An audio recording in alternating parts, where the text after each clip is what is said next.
بسم اللہ الرحمن الرحیم۔ لاکھوں کروڑوں درود حضور پاک صلی اللہ تعالیٰ علیہ وآلہ وسلم اور ان کی آل پر۔ خواتین و حضرات، مبارک خواب کی طرف آنے سے پہلے آپ کو ام المومنین حضرت سیدنا ام حبیبہ رضی اللہ تعالی عنہا کا مختصر سا تعارف کرواتا چلوں کہ آپ کا نام رملہ اور آپ کی والدہ کا نام صفیہ ہے۔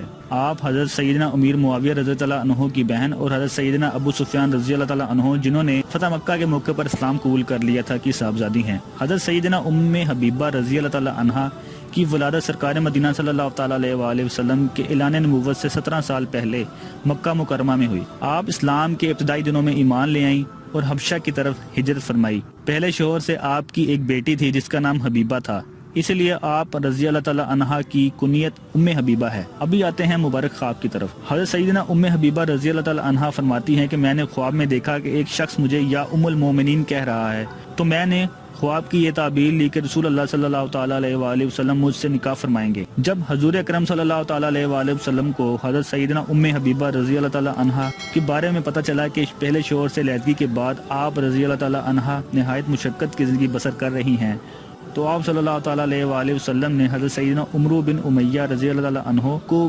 بادشاہ حبشہ شاہ نجاشی رضی اللہ تعالیٰ عنہ کے پاس بھیجا کہ حضرت سیدنا ام حبیبہ رضی اللہ تعالیٰ عنہ کو رسول اکرم صلی اللہ تعالیٰ علیہ وآلہ وسلم کے نکاح کا پیغام دیں۔ شاہ نجاشی رضی اللہ تعالیٰ عنہ نے اپنی کنیز ابرہہ کے ذریعے آپ صلی اللہ تعالیٰ علیہ وآلہ وسلم کا پیغام حضرت سیدنا ام حبیبہ رضی اللہ تعالیٰ عنہ کے پاس بھیجا۔ جب آپ رضی اللہ تعالیٰ عنہ نے یہ خوشخبری سنی تو آپ کو انعام کے طور پر اپنا زیور اتار کر دے دیا۔ پھر آپ رضی اللہ تعالیٰ عنہ نے حضرت سیدنا خالد بن سعید رضی اللہ تعالیٰ عنہ کو اپنا وکیل بنایا۔ شاہ نجاشی نے خطبہ پڑھا اور آپ نے 400 دینار حق مہر ادا کیا۔ وہ تمام مسلمان جو حبشہ میں موجود تھے شریک محفل ہوئے، سب کو کھانا پیش کیا، اس کے بعد سب رخصت ہو گئے۔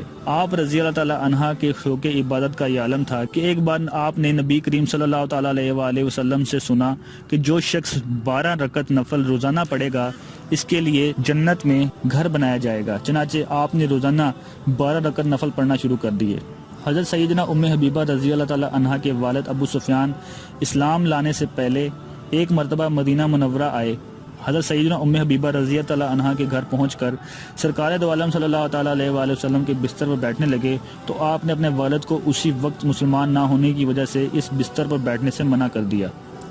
آپ رضی اللہ تعالیٰ عنہ نے اپنے وصال سے پہلے حضرت سیدنا عائشہ صدیقہ اور حضرت سیدنا ام سلمہ رضی اللہ تعالیٰ عنہ سے کہا کہ مجھے ان امور میں معاف کر دو جو ایک شوہر کی بیویوں کے درمیان ہو جاتے ہیں۔ انہوں نے کہا رب تعالیٰ آپ کو معاف فرمائے، ہم بھی معاف کرتے ہیں۔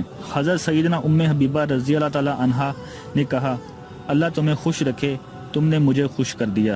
ایک قول کے مطابق 44 ہجری میں مدینہ منورہ میں آپ رضی اللہ تعالیٰ عنہ کی وفات ہوئی اور جنت البقیع شریف میں دیگر ازواج مطہرات کے پہلو میں مدفون ہیں۔ جزاک اللہ۔